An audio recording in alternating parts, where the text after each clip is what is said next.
Hi, my name is लेख शेखर शर्मा।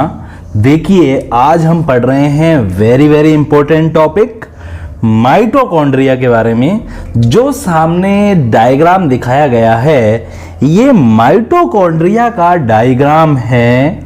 देखिए, ये टॉपिक आपके जो बीएससी फर्स्ट ईयर का जूलॉजी का जो पेपर है, सेल बायोलॉजी और जेनेटिक्स, उसके अंदर है। साथ ही साथ जो बॉटनी सब्जेक्ट है, बॉटनी के अंदर भी सेल बायोलॉजी और जेनेटिक्स पेपर होता है, ठीक है। और साथ ही साथ जो नीट पीएमटी की या कंपटीशन एग्जाम्स की तैयारी कर रहे हैं, उनको भी जो बायोलॉजी के जो ये टॉपिक है, जैसे माइटोकॉन्ड्रिया, लाइसोसोम, राइबोसोम, इनकी नॉलेज होनी चाहिए। तो हम स्टार्ट करते हैं। सामने दिया गया जो ये डायग्राम है, ये माइटोकॉन्ड्रिया का डायग्राम है। Number of mitochondria depends upon physiological activities of cell. Mitochondria की संख्या कोशिका की कार्यकीय सक्रियता पर निर्भर करती है। जो कोशिका जितना ज्यादा कार्य करती होगी, उसमें माइटोकॉन्ड्रिया की संख्या उतनी ही ज्यादा होती होगी। जैसे कि आप देखिए, जो बर्ड्स की जो फ्लाइट मसल है, जो उड़ने वाली जो पेशियां हैं, जो उड़न पेशियां हैं, जो उसके पंखों में पाई जा रही है, उनकी संख्या क्या होती है? बहुत ज्यादा होती है। उनकी संख्या क्या होती है? बहुत ज्यादा होती है।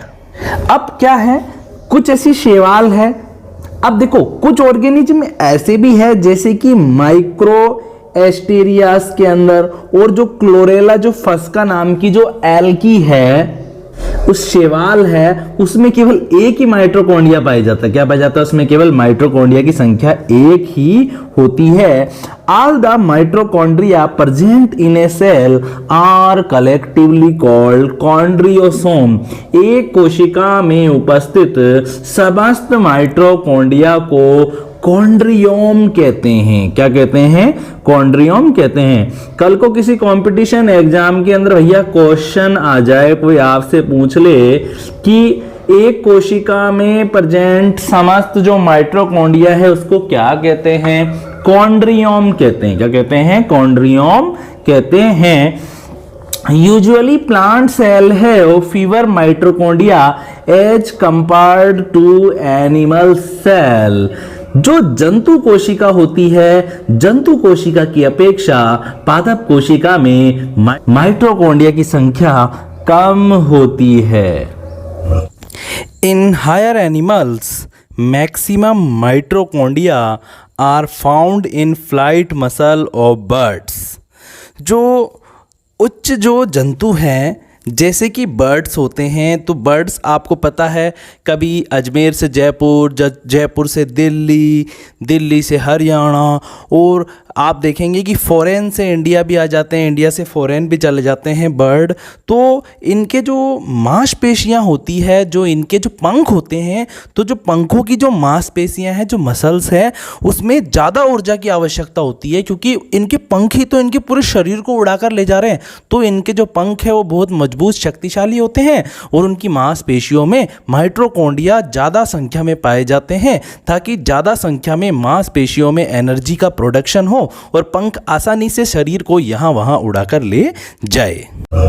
Mitochondria are differ in size and shape and can make its shape sausage और सिलेंड्रिकल। माइटोकॉन्ड्रिया आकार व आकृति में भिन्न होते हैं। ये तस्तरीनुमा या बेलनाकार आकृति के होते हैं। अब हम स्ट्रक्चर को देख लेते हैं। सामने देखिए आप, माइटोकॉन्ड्रिया का डायग्राम आपको दिखाया गया है।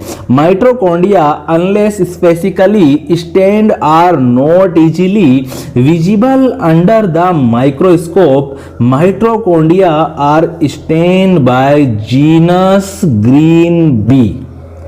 जो माइटोकॉन्ड्रिया होते हैं, जब तक उन्हें एक विशेष अभिरंजक से अभिरंजित न किया जाए, उन्हें सूक्ष्मदर्शी से आसानी से नहीं देखा जा सकता है। इसे जेनस ग्रीन बी से अभिरंजित किया जाता है। ये स्टेन क्या है या ये अभिरंजक क्या है?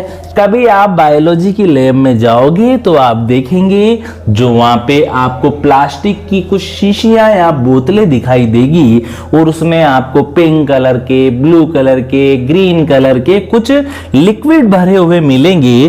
क्या है वो लिक्विड? स्टेन है। वो सेल को रंग देते हैं ताकि रंगीन सेल हमें माइक्रोस्कोप में बिल्कुल क्लियर और स्पष्ट दिखाई दे। Mitochondria is covered by double unit membrane. Mitochondria दोहरी इकाई कला से घिरे रहते हैं। The outer membrane is smooth. जो बाहरी जो झिल्ली है वो चिकनी होती है and inner one fold into several cristae. और जो आंतरिक झिल्ली होती है उसमें अनेक अंतर्वलन पाए जाते हैं। इन अंतर्वलन या इन फोल्ड को ही क्या बोलते हैं? क्रिस्ट कहते हैं। क्या कहते हैं? क्रिस्ट कहते हैं। The outer membrane and the inner membrane dividing its lumen distinctly into two aqueous compartment, the outer compartment and the inner compartment। सूत्रकर्णिका या जो माइटोकॉन्ड्रिया की जो बाहरी झिल्ली है वह जो भीतरी झिल्ली है, इसके बीच में जो अवकाश पाया जा रहा है, जो स्पेस पाया जा रहा है, वह दो स्पष्ट जलीय कक्षों बाह्य कक्ष व भीतरी कक्ष में विभाजित रहता है। The inner compartment filled with a dense homogeneous substance is called the matrix। भीतरी कक्ष के अंदर घना व समांगी पदार्थ भरा रहता है जिसे मैट्रिक्स या अधात्री के नाम से जाना जाता है। Both membrane are separated by a space called perimitochondrial या इंटरमेम्ब्रेन स्पेस। माइटोकॉन्ड्रिया की जो दोनों झिल्लियां हैं वो एक स्थान द्वारा, एक स्पेस द्वारा एक दूसरे से पृथक रहती है। इस स्थान को ही, इस स्पेस को ही पेरोमाइटोकॉन्ड्रियल या अंतर झिल्ली स्थान के नाम से जाना जाता है। Inner membrane is folded into a number of finger-like cristae। Mitochondria की आंतरिक झिल्ली वलित होकर अनेक अंगुली समान क्रिस्टी बना देती है। In metabolically active mitochondria, number of cristae is higher। सक्रिय माइटोकॉन्ड्रिया में क्रिस्टी अधिक संख्या में व बड़े आकार के होते हैं। Many electron carrier cytochromes are arranged in a definite sequence in inner membrane of mitochondria which forms electron transport system। आंतरिक झिल्ली पर अनेक इलेक्ट्रॉन वाहक साइटोक्रोम एक निश्चित क्रम में लगे रहते हैं तथा इलेक्ट्रॉन का स्थानांतरण का तंत्र अर्थात इलेक्ट्रॉन ट्रांसपोर्ट सिस्टम शॉर्ट में कहें तो ETS बनाते हैं।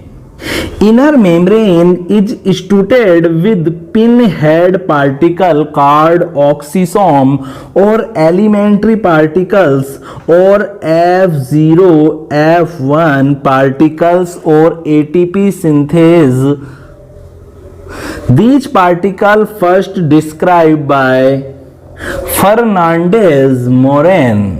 आंतरिक झिल्ली में पिन हेड पार्टिकल पाए जाते हैं। जो इनर जो मेम्ब्रेन है ना, जिसकी अपन बार बार बात कर रहे हैं कि वो फोल्ड होकर क्रिस्टी बना रही है, उसके ऊपर पिन हेड पार्टिकल पाए जाते हैं। इनको ऑक्सीसोम कहते हैं। साथ ही साथ क्या पाए जाते हैं? साथ ही साथ कोई प्राइमरी पार्टिकल यानी कि प्राथमिक कण भी पाए जाते हैं। F0 F1 कण भी कहते हैं इन्हें और ATP सिंथेज कणों के नाम से भी इन्हें जाना जाता है। सर्वप्रथम इन ऑक्सीसोम और इन ATP सिंथेज पार्टिकल या कणों के बारे में फर्नांडेज मोरेन ने बताया था।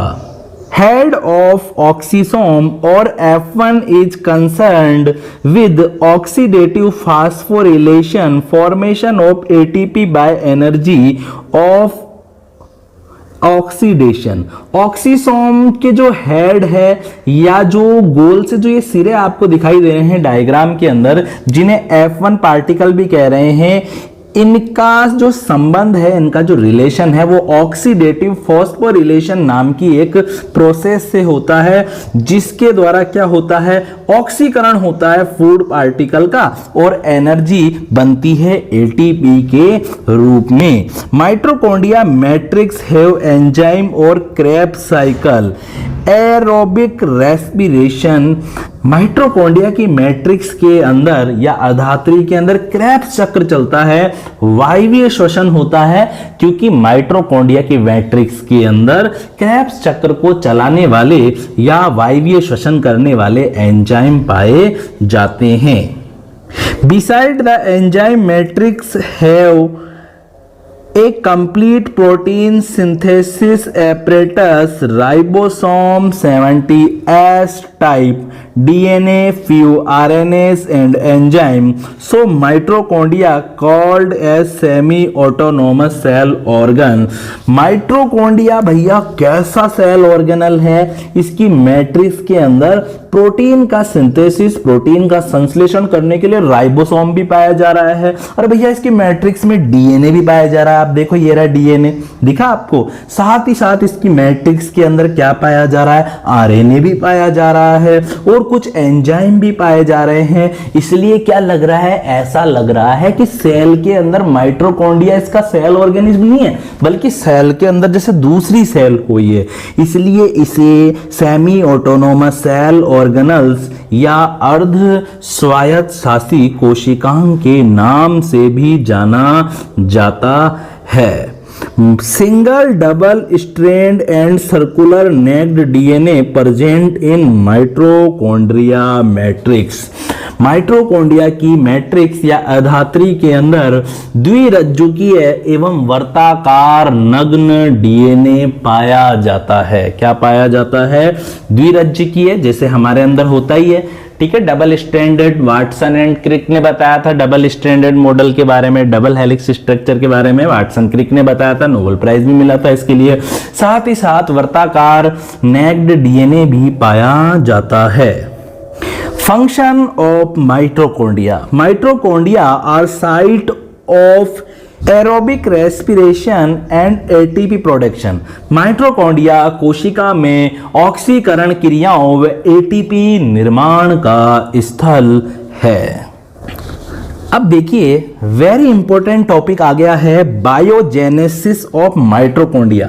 माइटोकॉन्ड्रिया की जैविक उत्पत्ति। माइटोकॉन्ड्रिया की जैविक उत्पत्ति के बारे में बहुत से वैज्ञानिकों ने अपनी अपनी थ्योरीज दी है। किसी ने तो बताऊं क्या बताया, किसी ने क्या बताया कि कोई सेल होगी और सेल के अंदर आपको पता ही है जैसे कोरोना वायरस घुस रहा है सेलों में मनुष्यों की और बीमार कर रहा है, तो वैसे ही शायद है ना सेल के अंदर कोई बैक्टीरिया घुसा होगा और आने वाले समय में उस बैक्टीरिया और उस सेल के बीच में क्या हो गया होगा, सहजीवन प्रारंभ हो गया होगा और वो फिर जो बैक्टीरिया है वो सेल का ही एक सेल ऑर्गेनल माइटोकॉन्ड्रिया बन गया होगा। तो new mitochondria arise from division of pre existing mitochondria. Mitochondria divide by binary fusion. नए माइटोकॉन्ड्रिया का निर्माण पूर्ववर्ती माइटोकॉन्ड्रिया के विभाजन से होता है। माइटोकॉन्ड्रिया विखंडन द्वारा विभाजित होते हैं। एक माइटोकॉन्ड्रिया दो भागों के अंदर डिवाइड हो जाता है, जैसे सेल नहीं डिवाइड होती है दो भागों के अंदर कि पहले न्यूक्लियस का डिवाइडेशन होता है फिर साइटोप्लाज्म का डिवाइडेशन हो जाता है, तो उसी प्रकार से एक माइटोकॉन्ड्रिया भी टू माइटोकॉन्ड्रिया के अंदर डिवाइड हो जाता है। Endosymbiotic origin of prokaryotic cell. Prokaryotic कोशिकाओं द्वारा अंतः सहजीवी उत्पत्ति होती है।